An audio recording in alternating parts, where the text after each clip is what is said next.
First, though, the top story, the ongoing fallout of those atrocities in Israel. Let's bring in our political editor, Andrew Clennell. And Andrew, this attack really does reverberate and has ramifications right around the world, including right here in Australia. Absolutely, Kieran. In terms of how this Israel attack affects Australia, the biggest concern at the moment would have to be the fear of any sort of outbreaks of violence here. The Prime Minister Anthony Albanese was asked on Sky News about any threats to the Jewish community this morning. Do Jewish or Israeli Australians living here need to up their security? Have you been given any advice to suggest that? No, but there are issues here. We know that there's been a rise in anti-Semitism. I've seen stuff online about the worldwide Jewish conspiracy being a part of this. Anti-Semitism, unfortunately, is present, and it is just wrong.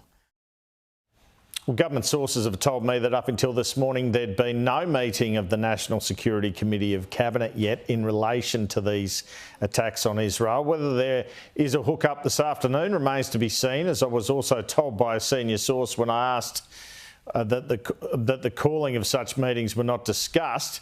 In terms of the travel advice to Israel at present, there's a warning not to visit Gaza and an extreme caution warning about visiting Israel. Could and should that travel advisory be upgraded is surely something the National Security Committee should consider, as well as threats to Jewish people and sites here. Given the attacks on innocent women and children in Israel, it was sickening to see this kind of celebration in Greenacre in southwest Sydney last night.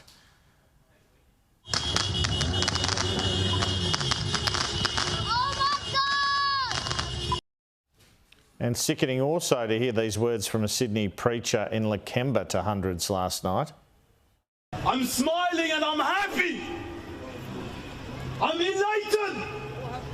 It's a day of courage. It's a day of happiness. It's a day of pride.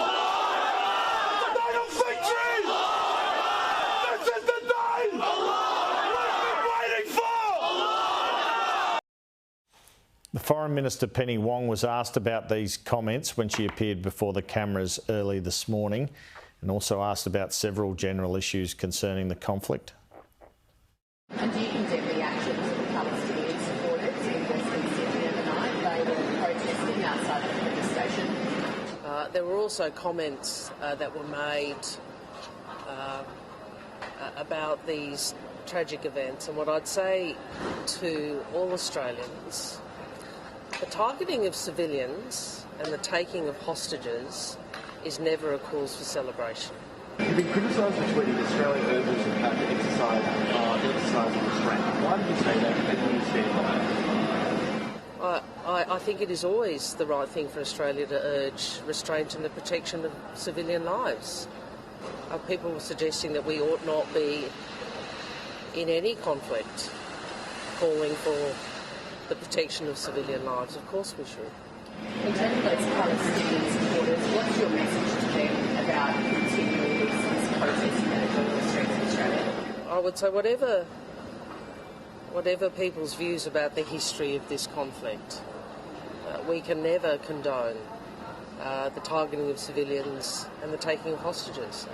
I think that is something all Australians would agree with, or many Australians would agree with, and I would urge people to recall what is happening on the ground to individuals at this time. Well, in the US already there appear to be clashes between protesters on both sides, which have occurred in the past few hours.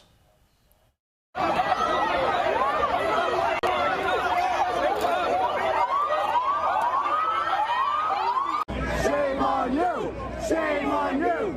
Shame on you! Shame on you!